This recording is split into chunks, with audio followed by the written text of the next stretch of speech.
குடும்பத்தில் இருக்கிற ஒருத்தரை தான் நான் வேட்பாளரா செலக்ட் பண்ணியிருக்கிறேன். அப்படி செலக்ட் பண்ணி தான் உங்ககிட்ட நான் ஒப்படைச்சிருக்கிறேன். அதனால அந்த வேட்பாளர் வேற, இந்த விஜய் வேற அப்படின்னு நினைச்சிடாதீங்க. இந்த விஜய் தான் வேட்பாளர், அந்த வேட்பாளர் தான் விஜய்.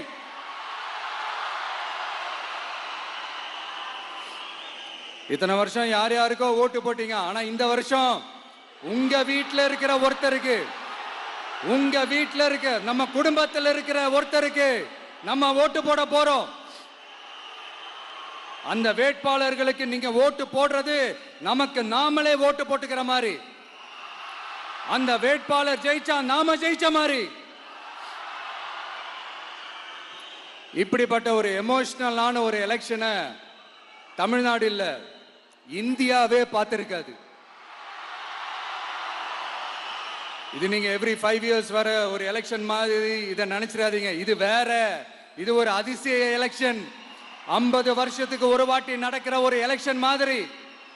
அதனால அந்த சான்ஸை மிஸ் பண்ணிடாதீங்க மக்களே.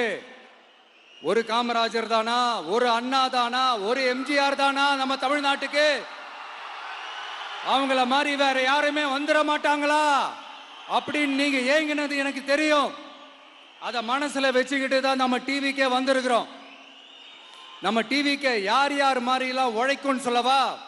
ஐயா முத்துராமலிங்க தேவர் மாதிரி,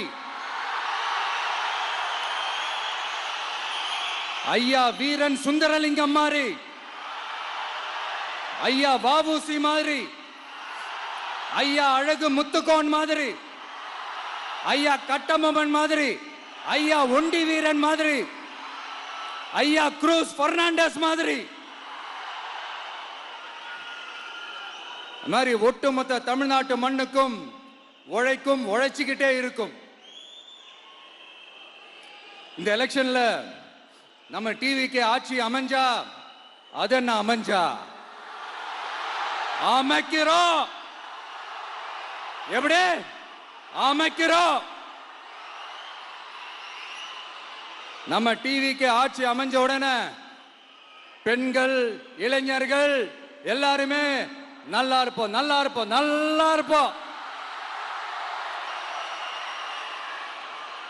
விவசாயிகள், மீனவர்கள், உழைக்கிற மக்கள் எல்லாருமே நல்லா இருப்போம், நல்லா இருப்போம், நல்லா இருப்போம். இன்னும் பல வருஷத்துக்கு நம்மளுடைய குடும்பங்கள், நம்மளுடைய சந்ததிகள், நம்மளுடைய தலைமுறைகள் எல்லாருமே நல்லா இருப்போம், நல்லா இருப்போம், நல்லா இருப்போம். அதனாலதான் மீண்டும் மீண்டும் சொல்றேன், வேற யாருக்காவது ஓட்டு போட்டு உங்க ஓட்டை வேஸ்ட் பண்ணிடாதீங்க.